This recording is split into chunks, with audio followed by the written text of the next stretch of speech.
Hi, my name's Pat Nicholson, and I'm a facilitator of the Think Again Thinkers Group that's part of Loco Think Tank. By way of background, I've been in tech for 25 years. I worked at Apple for 16 of those years out in Silicon Valley.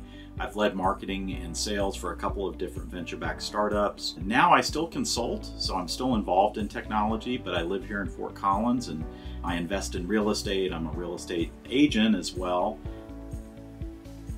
So what brought me to Loco Think Tank was the fact that I moved to Fort Collins 8 years ago. And for the first 3 years I lived here, I commuted back to the Bay Area for a job. While I lived in Fort Collins, my family was getting settled in here. I wasn't that settled or connected to the local community. So I started to make an intentional effort to meet people. And several people pointed me towards Kurt Baer and Loco. And I had lunch with Kurt, we hit it off, and then he got me into a position to guest facilitate for the Think Again group, and then we all hit it off, and here we are 6 years later. In terms of impact for the members, I think that first and foremost, that part of peer advisory is that you've got a lot of people that own a small to medium-sized business, and as the business owner, they're pretty isolated.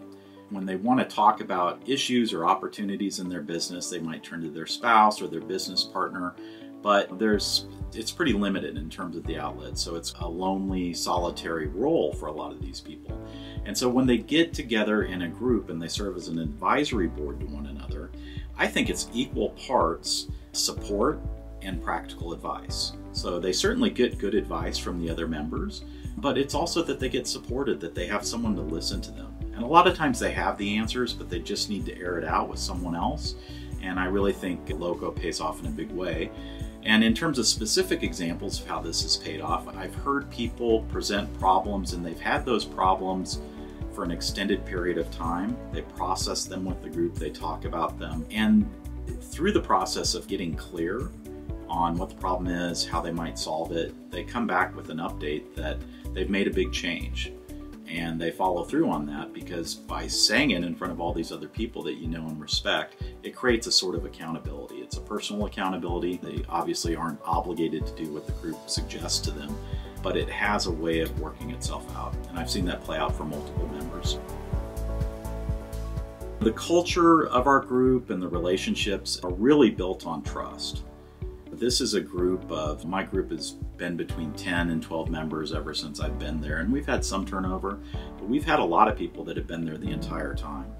And they really get to know each other, not just about each other's businesses, but they know each other personally, and they know the challenges that people have, what brings them joy, and it's really is a circle of trust, and it's one in which people feel they can share anything.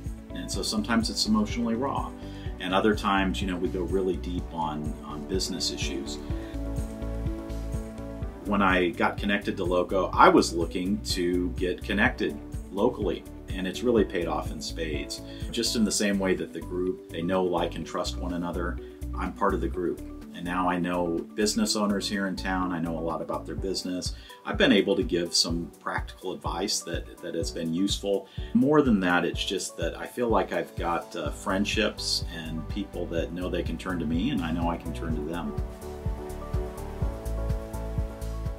I think any business owner could get a lot out of peer advisory. The role of a business owner is often kind of lonely, and there's not a lot of places to turn to kind of air out issues that you're having. So I think anyone can benefit from that. And what I've witnessed amongst small business owners to medium-sized business owners is that they're all on a continuum from, like, some are struggling to get to sustainability, others are sustainable, but they're looking for the next level. And then there are those that are just killing it financially, but they're also killing themselves in the process. So no matter where you fall on that spectrum, I think that being able to air out your issues and how you want to tackle the problems, what's really a priority to you, like, do you want a lifestyle business or do you want a business that can grow and scale? I think working through that with another group of business owners is a great way to get clear yourself.